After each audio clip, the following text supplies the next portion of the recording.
ഞാനിപ്പോൾ നിൽക്കുന്നത് വേദി 1 പ്രധാന വേദിയായ MT നിളയുടെ മുന്നിലാണ്. അവിടെ ഒപ്പന മത്സരം പുരോഗമിച്ചുകൊണ്ടിരിക്കുകയാണ്. അതിന് മുന്നിലായി ഞാനൊരു സ്റ്റോൾ കാണുകയുണ്ടായി. ശുചിത്വ മിഷന്റെ സ്റ്റോളാണ്. കൂടുതൽ വിവരങ്ങൾക്ക് വേണ്ടി നമുക്ക് അവിടുത്തെ ചേട്ടനോട് തന്നെ സംസാരിക്കാം. സർ, ഇത് ഗ്രീൻ പ്രോട്ടോകോൾ കമ്മിറ്റിയുടെ ഓഫീസാണ് ഇവിടെ പ്രവർത്തിക്കുന്നത്. സാറിന്റെ പേരെന്താണ്? എൻ്റെ പേര് അജികുമാർ. ഞങ്ങളുടെ സംഘടനയ്ക്കാണ് ഇതിൻ്റെ ചുമതലയുള്ളത്. കൂടാതെ തിരുവനന്തപുരം കോർപ്പറേഷനും അതോടൊപ്പം തന്നെ ശുചിത്വ മിഷനും കൂടി ചേർന്നുകൊണ്ടാണ് ഗ്രീൻ പ്രോട്ടോകോളിൻ്റെ പ്രവർത്തനങ്ങൾ ഈ 25 വേദികളിലും സംസ്ഥാന കലോത്സവത്തിൻ്റെ ഭാഗമായി നടത്തുന്നത്. ഇതിൽ പ്രധാനമായി ലക്ഷ്യം വയ്ക്കുന്നത് മാലിന്യമുക്തമായ ഒരു അന്തരീക്ഷം നമ്മുടെ ഈ എല്ലാ വേദികളിലും പ്രൊവൈഡ് ചെയ്യുക എന്നുള്ളതാണ്.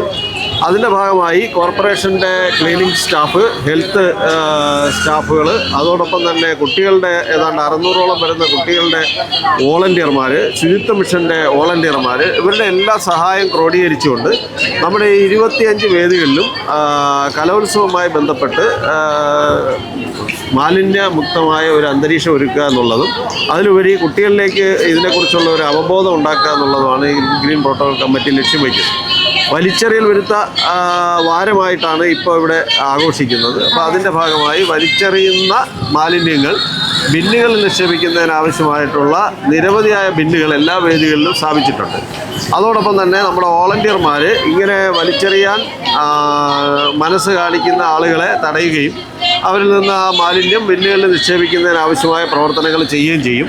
കൂടാതെ ഈ വേദിക്കുള്ളിലേക്ക് കടന്നു വരുന്നവരെ എല്ലാവരെയും തന്നെ ഈ ഗ്രീൻ ആർമി, ഈ വോളണ്ടിയർമാർ പരിശോധിക്കുകയും എന്തെങ്കിലും പ്ലാസ്റ്റിക് മാലിന്യങ്ങളോ അല്ലെങ്കിൽ വലിച്ചെറിയാൻ സാധ്യതയുള്ള മാലിന്യങ്ങളോ വേദിക്കകത്തേക്ക് കൊണ്ട് കയറുന്നുവെങ്കിൽ അവരെ അറസ്റ്റ് ചെയ്യുന്ന ഒരു രീതി, പ്ലാസ്റ്റിക് അറസ്റ്റ് എന്നാണ് നമ്മളതിന് പേര് കൊടുത്തിരിക്കുന്നത്.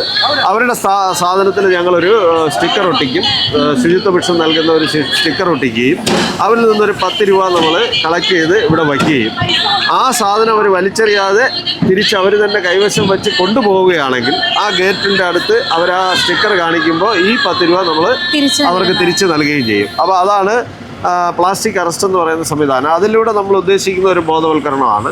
ഇതിനകത്തേക്ക് കടന്നു വരുന്ന ആളുകൾ പ്ലാസ്റ്റിക് വലിച്ചെറിയാൻ പാടില്ല, മാലിന്യങ്ങൾ വലിച്ചെറിയാൻ പാടില്ല എന്നുള്ള ഒരു സന്ദേശം നമ്മൾ വന്ന് കാണികളിൽ എത്തിക്കുക, ഇതിലേക്ക് എത്തുന്ന പൊതുജനങ്ങളിൽ എത്തിക്കുക എന്നുള്ളതാണ് നമ്മുടെ ഈ കമ്മിറ്റിയുടെ ഏറ്റവും പ്രധാനപ്പെട്ട ഉദ്ദേശം.